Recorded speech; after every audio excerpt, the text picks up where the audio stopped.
ఆత్మీయ మానవ పిల్లలకు తమ సార్వభౌమ అధినాయక శ్రీమాన్ వారు సార్వభౌమ అధినాయక భవనం ఎందుకు కొలువై ఉన్నవారిగా మమ్మల్ని పట్టుకోండి, సంతకం పెట్టిన వారిగా పట్టుకోండి.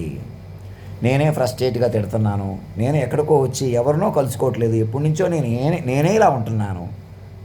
అందుకు మీరు కూడా ఏదోటి చేసేస్తాం, ఏదోటి చేసుకుంటూ కూర్చుంటున్నారు. నేను మళ్ళీ ఎవరిని తిట్టాను కాబట్టి ఆ తిట్టడం కూడా నేను ఎక్కడో, అది నా దగ్గర మొబైల్ లేదు, సిమ్ పనిచేయట్లేదు, ఎక్కడో నేను రికార్డ్ చేసుకుంటే అది కూడా మీరు వింటున్నటువంటి టెక్నాలజీ ఉపయోగించుకుని ఇలాగే మాటలు వినేసి ఎందరినో జీవితాలు పాడు చేసుకుంటూ ఇప్పుడు కూడా మా కంట్రోల్లో ఉంది అంటున్నారు. చూసారా ఎంత ఉన్మాదంలో ఉన్నారో అట్లాంటి సిచ్యువేషన్ని నన్ను మనిషిగా చూస్తుంటే నేను మైండ్లోకి వెళ్ళటం ఎలా కుదురుతుంది? నన్ను మైండ్గా పట్టుకుంటే సాధ్యపడుతుంది.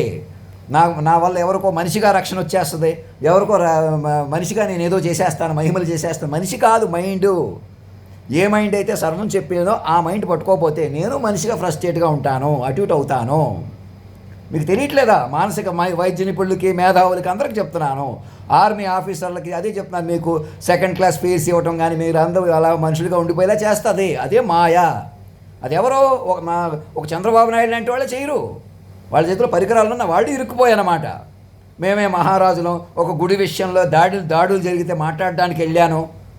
గుడి విషయంలో దాడులు జరుగుతున్నాయంట. విజయనగరం మహారాజు ఎవరో కోటలే ఉన్నాయంట ఇప్పటికీ. వాళ్ళకి ఎలా ఉన్నాయో మరి. ఇంకా మహారాజులు అంటే వాళ్ళు దేవుడి విషయం అంత ఇంకా ముందు ఏదో గొడవలు ఉన్నాయంట వాళ్ళకి. అందుకు దాడులు ఎవరో చేస్తే మాట్లాడడానికి వెళ్ళాడంట ఆయన. డ్రెస్సులు వేసుకుని మేమే పెద్దవాళ్ళం, మేమే గొప్పవాళ్ళం, పైనుంచి వచ్చేసాం. కాపాడే తల్లిదండ్రులు లేకపోతే మీరు ఎందుకు పనికిరారు. ఈ క్షణం మీద కాదు.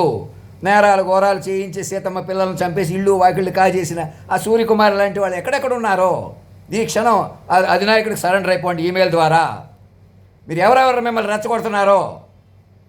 నేను ఎవరినో తిట్టేశాను, ఎవరినే తిట్టలేదు.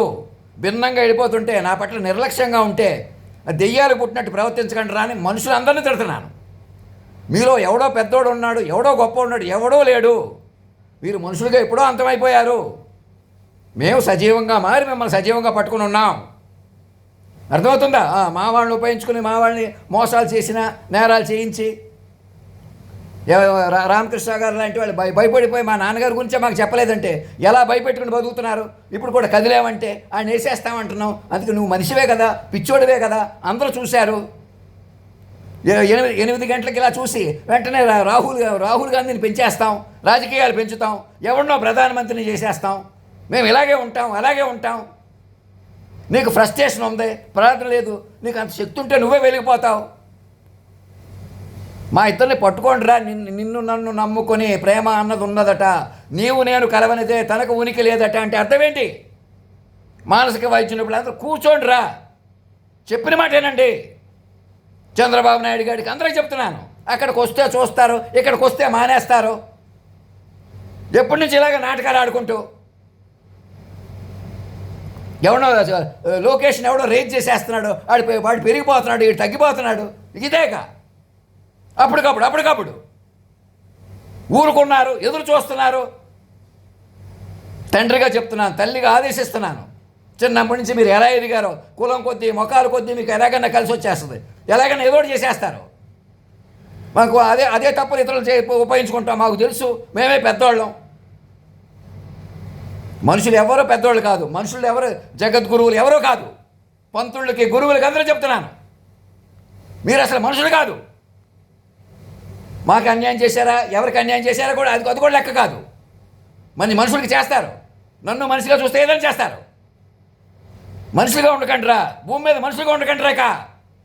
రాష్ట్రపతి భవన్లో డ్రాఫ్ట్ చేసుకుని ధర్మో రక్షతి రక్షత సత్యమేవ జయితే